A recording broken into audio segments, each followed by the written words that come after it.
ये बोल लेता है सारी बातें और बाकी बुलवाया था अपने गुरु से, और हम चेला वैसे ही रहता है हम कहीं ना हमारा कोई नंबर ही ना आ रहा है। तो आज आपका विशेष आभार। मुझे पहली बार महसूस होगा कि मैं प्रवक्ता बना, लेकिन अब तक मुझे लगा ही नहीं। अब तक तो मेरा मजाक उड़ा रहे थे सब लोग। जवाहर मैडम बात जो कह रहे हैं कि फंक्शन में कि साहब आप तो इनका मुखौटा हो, आप तो इनके इंजन हो। शैली जी हमारी कपड़ों के हिसाब से ये कह रहे हैं कि हम तो युवा हैं, हमारा नाम ना लियो, हमने आपको एंड में नाम लिया बना के। तो भैया ऐसे कर आगे बुलवाया बोल ही रहा मुझे, मेरे प्रवक्ता होने का कोई फायदा नहीं रहा। जैसे टीचर तो आओगे पढ़वा कोई ना रहो, पढ़वे कोई ना रहो, क्लास कोई ना लगे हमारी। तो हमारे साथ तो ऐसे हो। तो अरे जी आज पहली बार अध्यक्ष जी की मेहरबानी हुई है, आज मेहरबानी अध्यक्ष जी की हो गई है, धन्यवाद बहुत बहुत। बात बोलने की नहीं है, बात है समाज के बीच में रहकर चर्चा करनी। प्रवक्ता तो हम बहुत पहले से हैं और नेशनल लेवल पर रह चुके हैं, टीवी में बहुत आए हैं, बहुत हमारी इन्फ्लुएंस से गया। कोई अगर यूट्यूब देखेगा तो मेरे पता नहीं कितने शो हैं और कितनी बार लाइव में डिबेट किया हुआ है। और गॉड गिफ्टेड है, अच्छी खासी भाषाओं का ज्ञान है, वो सब तो है, वो भी गॉड गिफ्टेड है। जैसे इस बच्चे को गॉड गिफ्टेड है, जो बच्चा संजय है, जैसे उनके पिता ने बताया अभी, और जिस संजय की वजह से आज हम इकट्ठा हुए हैं, होली का मौका है। तो एक पंथ का आज आर्या जी की सोच है, बड़ी अच्छी है, क्योंकि ये भी शिक्षक पृष्ठभूमि के हैं। इनकी हमेशा सोच ये रहती है कि उनके पढ़ाए हुए बच्चे, इनके सानिध्य में आए हुए लोग तरक्की करें और कम से कम समाज के बच्चे ज़्यादा अच्छी पोजीशन पे आएँ। तो आज मैं, हालांकि मैं शुरू कुछ और करना चाह रहा था, लेकिन मुझे थोड़ा सा ये कहना पड़ गया कि आज मैं बड़ा होली का ये शुभ अवसर है कि जिस वक्त मुझे बोलने का अवसर मिल रहा है पहली बार एक लंबे अरसे के बाद इस मंच पर। वैसे नहीं, वैसे तो बोलता रहता हूँ मैं, कल परसों बोल के आया, लेकिन आज मैं बहुत देर तक मैंने आज प्रधानमंत्री जी का मन की बात लगातार सुना है। बीच में सुनते थे, बाद में सुनते हैं, उनके अंश आते रहते हैं और यूट्यूब पे आता है। तो आज एक बात जो हुई, बहुत बड़ी बात हुई। मैं प्रधानमंत्री जी का इस बात के लिए बहुत ज़्यादा आभार करता हूँ और बहुत उनकी कदर करता हूँ कि पहले ऐसे प्रधानमंत्री हैं, पार्टी को छोड़ दीजिए, देश के प्रधानमंत्री पहले हैं जिन्होंने बाबा साहब को पूरी तरह पहचाना और जिन्होंने बाबा साहब की बहुत कदर की।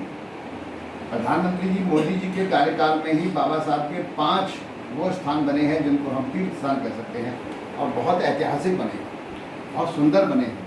बहुत गवर्नमेंट ने जो पेड़ लिया है, तो हम ये मान सकते हैं कि मोदी जी हमारे समाज के प्रति, हमारे बाबा साहब के प्रति उनका जो आदर सत्कार है वो दिखाता है कि ये हमारे लिए एक आगे अच्छे संकेत हैं।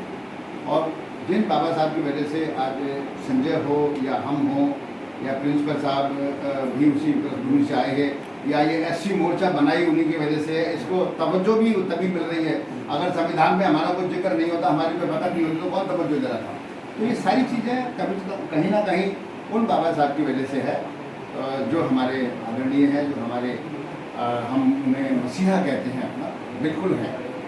प्रैक्टिकली हम व्यवहारिकता में हम धर्म के नाम पर, कहीं अंधविश्वास के नाम पर, कभी किसी बाबा फकीर के नाम पर कुछ भी करें, तो हमारी एक कुछ रूढ़िवादी उसको फंस गए हैं, कहीं अंधविश्वास में चले गए हैं, कहीं हम किसी ना किसी सिस्टम में आ गए हैं। वो एक अलग चीज़ है, समाज का हिस्सा है वो भी, हम उससे भी दूर नहीं रह सकते, वंचित हो सकते। मैं कल ही थोड़ा सा अपनापन में दुर्गेश को कह रहा था, मैं क्या जान छोड़ा है, पटा परमा दे रहा हूँ, खामा खाम दे रहा हूँ, गुना थोड़ा कर रखा है, लेकिन है। अब घर वाले ने कह दिया कि डोगरा कोई पीछे पड़ा होगा, जा देगा पटा पर, हालांकि इसको कोई मायने नहीं है।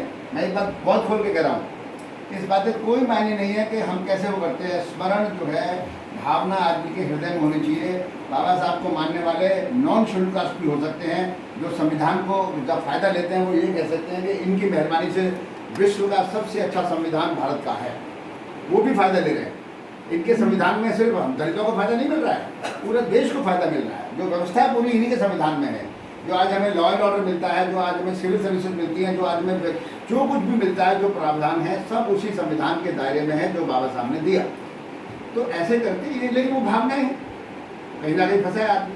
पर वास्तविकता ये है कि दलित समुदाय के लिए और इस देश को बहुत बढ़िया संविधान देकर देश को आज एक खूबसूरत गणतंत्र और गणतंत्र देश बनाने का जो जिम्मा और जो जवाबदेही और जो श्रेय मिलता है वो हमारे आदरणीय बाबा साहब को मिलता है। तो ऐसे बाबा साहब के चरणों में हम सभी नमन करते हैं, मेरा भी उनको कोटि कोटि प्रणाम है। मैं तो बाबा साहब के नाम के एक बहुत प्रतिष्ठित अवार्ड से भी सम्मानित हूँ, मुझे सरकार ने अवार्ड भी दिया हुआ, बाबा साहब के नाम का अवार्ड है, तो मैं खुशकिस्मत हूँ। उस अवार्ड की कीमत पद्मश्री जैसी है, जो पद्मश्री मिलता है राष्ट्रपति, उतनी ही कीमत का है वो। उतने ही पैसे मिले थे, उतना ही सम्मान उस अवार्ड का वो हमें मिला जब हमने 3 दशक तक लगातार समाज में कार्य किया, हमें पहचाना गया। एक कंपटीशन होता है, उस कंपटीशन को क्वालिफाई किया था हमने उपलब्धियां बनाई थी और वो सरकार के द्वारा, राष्ट्रपति जी के द्वारा ही वो अवार्ड मिलता है। बहुत बड़ी सेरेमनी होती है। तो मैं सौभाग्यशाली हूँ कि मुझे उन व्यक्तित्व का, उस नाम का अवार्ड मिला जिस नाम की गरिमा, जिस नाम का गुणगान पूरा विश्व करता है, जिन्हें सिंबल ऑफ नॉलेज कहा जाता है। आज उसी संदर्भ में हम यहाँ एससी मोर्चा के आधार पर बैठे हैं। तो बच्चे ने बहुत बड़ी उपलब्धि हासिल की है, 4 में से अपने आप को डेवलप किया है।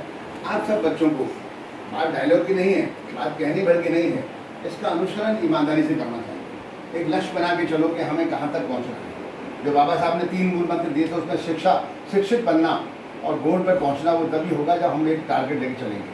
हम लोग तो अब प्रिंसिपल साहब तो अपना कार्ड खोल के समाज सेवा में आ गए। मैं काट सकता था, मैं टॉपर हूँ बैच का, मैं बहुत बढ़िया पोजीशन हो सकता था, मैं तो आईए से बड़ी पोजीशन का आदमी था, लेकिन मैंने वो नहीं किया। मैंने समाज सेवा ही चुन ली। उसका मुझे फ़ायदा ये मिला कि मुझे अवार्ड मिला, बाबा साहब की पहचान मिली और मैं समाज में एक अच्छी मुकाम पे पहुंचा हूँ। लेकिन आज ज़रूरत ज़्यादा इस बात की है, बहुत ज़्यादा ज़रूरत है कि हम शिक्षा में जाएँ और सरकार के अंदर और समाज के अंदर अपनी जगह बनाएं। तो वो आज एक मैसेज आपको लेना है। वास्तविकता और व्यवहारिकता दोनों को लेकर चलना है। हम समाज में रहते हैं, हम समाज में सिर्फ दलित ही नहीं है, हमारे बीच में जाट, गुर्जर, बामन, बढ़िया सब हैं। हमें उनके साथ भी समन्वय बना के रखना है और हमारी उपजातियों के साथ में भी हमें भेदभाव नहीं करना है। या कभी कभी बीएसपी अपने आप को सिर्फ दिखाई देगा, नहीं वो तो सब बीएसपी तो जाटो पार्टी है, हालांकि वो गलती है उनकी। तो मैंने भी कहा था पीछे, ये बीएसपी के लोग बहुत आए थे मेरे पास, मेरे को टिकट वगैरह कर रहे थे। मैंने कहा था ना कि यार तुमने तो अपनी इस पार्टी को जाति का पार्टी बना दिया है, दूसरा आदमी घुस ही नहीं सकता और घुसने की कोशिश करे तो मुझे घुसने नहीं दो। इनको तो झेल लेते हैं क्योंकि उसी समाज के, मुझे नहीं झेल सकते वो, बावड़े हो गए सारे सारे। मैंने कहा बहन जी से मुलाकात कराओ। अब बहन जी से मुलाकात के लिए पैसे मांगते हैं। उन्होंने कहा सर बहन जी मुलाकात के लिए पर्ची कटानी पड़ती है, 1.5 लाख की, 2 लाख, पता नहीं क्या खा कर रहा हूँ यार। बहन जी पैसा होता है जो पर्ची कटाते हो तो दूर करे लोगों को।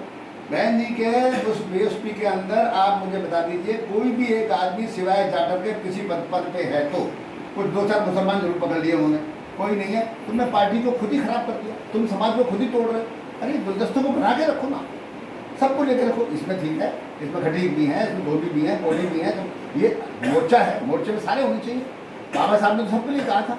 बाबा साहब तो जाटव जाति के है भी नहीं, वो तो मार जाति के है।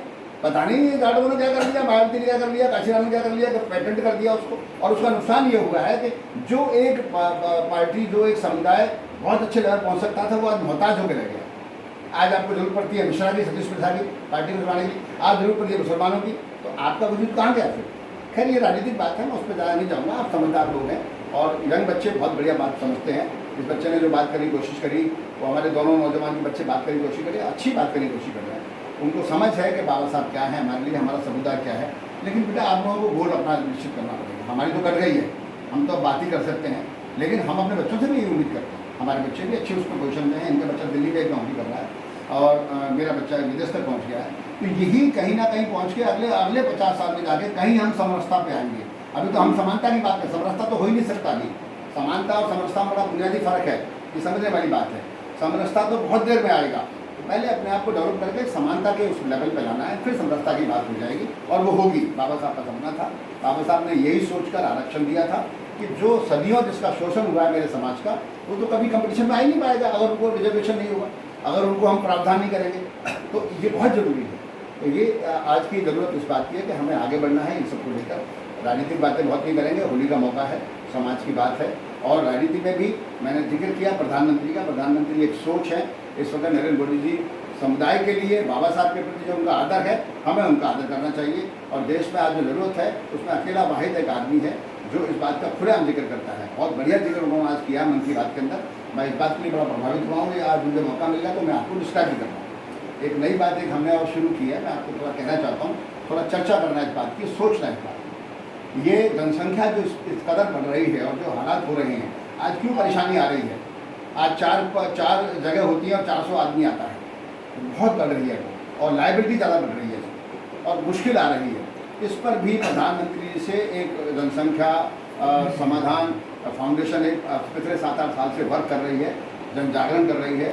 उसमें अभी ताज़ा मैं भी जुड़ा हूँ और अभी हमने परसों आपकी तभी ठीक मैंने आपको फ़ोन इसलिए किया था, दुर्गेश आए थे, उसमें हमने ज्ञापन भी दिया है प्रधानमंत्री जी को कलेक्टर के माध्यम से। ये एक अवेयरनेस का है, जन जागरण का है कि जनसंख्या, बढ़ती जनसंख्या देश की चिंता का विषय है। हमारी देखो धरती नहीं बढ़ेगी, हमारे समुद्र भी नहीं बढ़ेंगे, हमारी नदियाँ भी नहीं बढ़ सकती।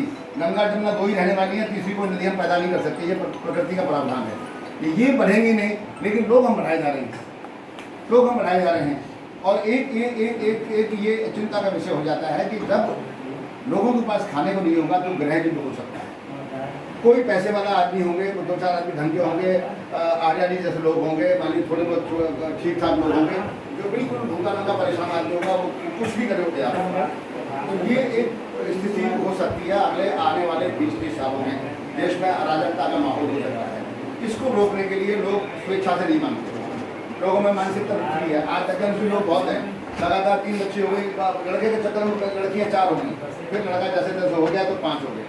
अब दिक्कत क्या आती, उसके रिसोर्सेज वही हैं, ज़मीन वाला है तो उसके वही है सारे, नौकरी की तनख्वाह नहीं बढ़ने वाली है, बच्चों के साथ तनख्वाह नहीं बढ़ती है, कोई प्रोविडेंट फंड एक्स्ट्रा नहीं मिलता है।